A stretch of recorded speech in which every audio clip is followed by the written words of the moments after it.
वायानाड कितें जाल्लें तें उगडास आहा. वायानाड केरला येद्दी व्हडली लँडस्लायड जावन जायतो लोक मेलो, जायतो लोक बेगोर, आजून पासून लोक कोश्टवता. कित्याक जालें काय? ती पातकी म्हूण, तांकां देवान खास लायली म्हूण. घडये थोड्यांनी आमी म्हणलें देवान खास लायल्या, तांणी कितें तरी वायट केल्लें त्या पासत जालें. जाल्यार जेजू जबाब दीत जाल्यार म्हणटलो ना तशें न्हय, त्या पासत न्हू. तींच वायनाडाची मनशां वायट आसलीं देखून तांकां अशें घडोवंक ना. ह्या दिसांनी मिडल इस्ट झूज पेटत आसा, जायतो लोक मरत आसा वेगवेगळ्या देशांनी. सगळ्या देशांनी लोक मरता. कित्याक काय? हो लोक वायट म्हूण, ते गुन्यांवकार म्हूण. घडये आमच्या मदल्या थोड्यांनी म्हणलें आसतलें ह्या लोकांक आतां देव शिक्षा दिता. जेजूक जरी तर विचारलें परतूनय जाल्यार परतूनय जेजू तेंच म्हणटलो ना तशें न्हय.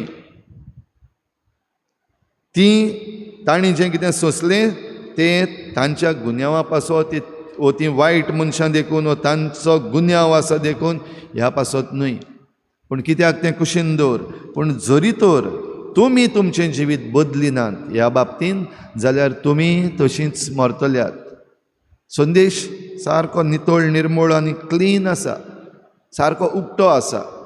जरी तर तुमी तुमचें मन बदलिनात जाल्यार तुमी तशींच मरतल्यात. ह्यो 2 घडयो आमी घेतल्यात त्यो वायनाडाच्यो आनी झुजाच्यो. आमकांय लागता काय? दुबाविरेत आमकां दिसती पडटा कशे भाशेन आमी आमचे दोंगर कातरीत आसात. वायनाड 700 मिटर्स एंड अबाव, ताच्याहून वयर सी लेवलाचेर आसा. आमचो हो मुर्मुगांवचो दोंगर जो आसा तो फकत सुमार 100 मिटर्सांचेर अबाव सी लेवल आसा. जरी तर इतल्या वयर 700 एंड अबाव, 700 to 2000 पासून वेता वायनाड, थंयसर जरी तर इतलें जालें जाल्यार आमी 100 मिटरांच्या सकयलूच आसात तीं आख्खें दर्यान वचपाक शकता.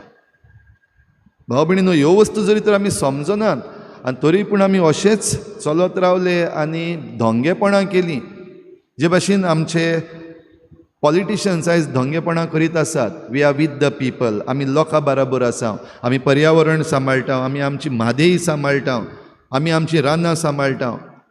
पूण निर्णय घेवपाचो आसा तेन्ना तांची ही हिपोक्रेसी, तांचें धोंगेपण आमकां सारकें साफ दिसती पडटा. जाल्यार हींच उतरां आयज आमी आयकत जाल्यार हेंच आमकां आयकूंक पडटलें. जरी तर तुमी तुमचें मन बदलिनात जाल्यार तुमी तशींच मरतल्यात. जाय काय आमकां मरपाक तेच भाशेन, असलेच भाशेन जें आमी पळयलां तें जाणा जावनूय आमकां तेच भाशेन मरोंक जाय. आमचीं भुरगीं ते भाशेन मरोंक जाय. आमी काबार जावपाक जाय. दुबाविरेत हाचोय जबाब आमी जोण एकलो दितलो ना, आमकां ते भाशेन मरूंक नाका. आमकां जिवंक जाय. आमचीं भुरगीं जियेल्लीं आमकां जाय. आमच्या भुरग्यांच्या भुरग्यांक फुडार मेळ्ळो आमकां जाय. हें आमी म्हणटले हांव काळजान तावन काय धोंगेपणान. धोंगेपणान म्हणटा जाल्यार भाव भयणीनो आमी सगळींच मरतल्यात हेच भाशेन. पूण जरी तर आमकां असलें मरण नाका, आमकां काबार जावपाक नाका, आमच्या भुरग्यांचो फुडार काबार जालोलो आमकां नाका, जाल्यार वेळ आयला आमी उठूंक आनी सांगूंक, mister CM, stop the hypocrisy. Environment minister, stop the hypocrisy. TCP and forest minister, stop the hypocrisy. Panchayat minister, stop the hypocrisy. हें जरी तर आमी सांगना आनी हें जरी तर तांकां समजना जाल्यार हीं उतरां आमचें सवें खर जातलीं. तुमी तशेंच मरतल्यात. हो भयणीनो, देव पासेंस काडटा.